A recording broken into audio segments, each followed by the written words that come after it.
उसके बाद जो मेरिट आई अलवर की, उसके लिए तो मान गए। उसमें दोनों मंत्रियों ने बिना काम किए जो जिस प्रकार से सिर्फ आंकड़ों का जो जाल बनाया है ना, इसमें ये जरूर जो है कामयाब हो गए। हम तो चाहते हैं कि अलवर की रैंकिंग चाहे कोई भी आए, अलवर साफ होना चाहिए, अलवर साफ होना चाहिए, अलवर के अंदर ईआरसीपी का पानी आना चाहिए। मुख्यमंत्री जी रामगढ़ में बहुत बड़ा साफा बंधवा के गए थे, अपने आप को भागीरथ कहलवा के गए थे। अब रामगढ़ भी आप जीत गए और यहाँ से बड़े बड़े मंत्री हैं। तो ईसरदार नवनेरा बांध तो हमने बना दिए थे हमारी सरकार में, डोटासरा जी यहाँ पे बैठे हैं। अब तो सिर्फ वहां से पानी लेके आना है, डीग तक आ गया, थोड़ा सा ही तो टुकड़ा जोड़ना है, ये भी नहीं जोड़ पा रहे और सिर्फ फालतू की राजनीति, फालतू की नेतागिरी कर रहे हैं। 20 साल से भारतीय जनता पार्टी का विधायक शहर में जीत रहा है और काम कुछ कर नहीं पा रहे हैं, सिवाय और सिवाय कि कांग्रेस को गालियां दे दो, कांग्रेस के नेताओं का नाम ले दो। अरे तुमको जनता जिता रही है 20 साल से, तुम तो कुछ करके दिखाओ। आज डबल इंजन की सरकार, ट्रिपल इंजन की सरकार, सब कुछ तो तुम्हारा है। जितना जोर सीटीएच बदलने में लगा रहे हो, इतना जोर अलवर जिले को पानी पिलाने में लगा दो, तो इस किसान की तस्वीर और तकदीर दोनों बदल जाएंगी। ये भ्रष्टाचार को छोड़ो और जनता ने जो मौका दिया है, बाबा साहब अम्बेडकर के संविधान ने जो मौका दिया है, आप भी इस किताब की वजह से बने हो, इस लाल किताब की वजह से बने हो, तो कम से कम इस किताब की जो 2 लाइनें हैं कि ये किताब जो अंतिम छोर पे जो व्यक्ति बैठा है उसका ध्यान रखने का काम करेगी, वो तो कम से कम शपथ लेने के बाद आप ये काम तो करो। ये बात मैं आपसे कहना चाहूंगा।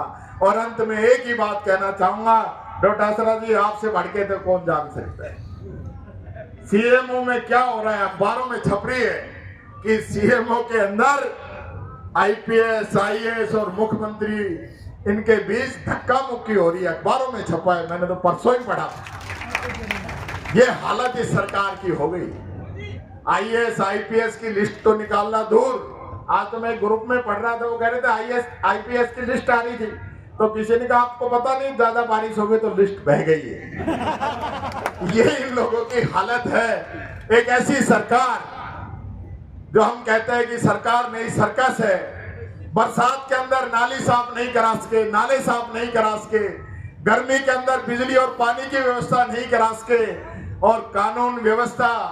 पिछले एक सप्ताह की अलवर की बात करूं तो एक लड़का अंकित सैनी, अमित सैनी, जिसको पुलिस के द्वारा इतना पीटा गया कि वो सुसाइड नोट लिख के गया है और उसने सुसाइड कर लिया।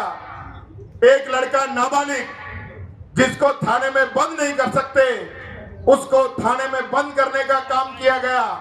एक दलित बच्चा जिसको निवस्त्र करके, नंगा करके, पीट के उसको वीडियो डाला गया।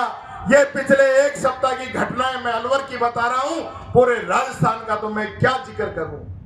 और इनसे बात करो तो कहते हैं कि 5 साल से ज्यादा 1.5 साल में काम कर दिया।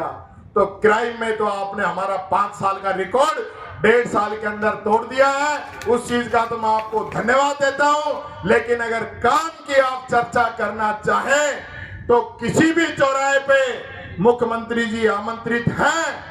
डोटासरा जी, रंधावा जी, भंवर साहब और कांग्रेस का एक भी कार्यकर्ता जो इनको अच्छा लगे वो इनके साथ डिबेट करने को तैयार है। और अलवर के तो हमारे पत्रकार और पूरी जनता बैठी है। अलवर में 5 साल में क्या काम हुए, 1.5 साल में क्या काम हुए, ये सब आप सब लोग जानते हैं। यही बात मैं कहना चाहूंगा। आपने मान सम्मान दिया, आदरणीय भंवर साहब, रंधावा जी, डोटासरा जी, सब लोग।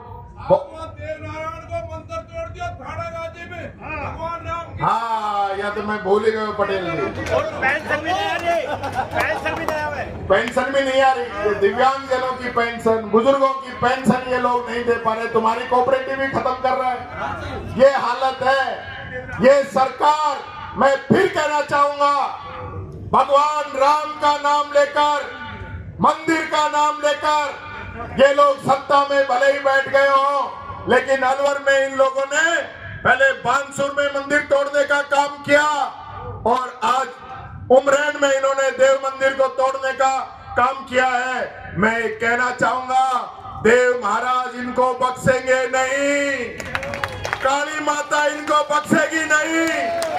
ये मंदिरों को तोड़कर माफियाओं से मिलकर शेर का एरिया बदलने की सोच रहे हैं, कभी इसमें कामयाब नहीं होंगे और मंदिर भी इनको वापस बनवाना पड़ेगा। यही बात कहते हुए अपनी वाणी को विराम देता हूं। बहुत बहुत धन्यवाद। राम राम साहब, जय भीम, जय संविधान।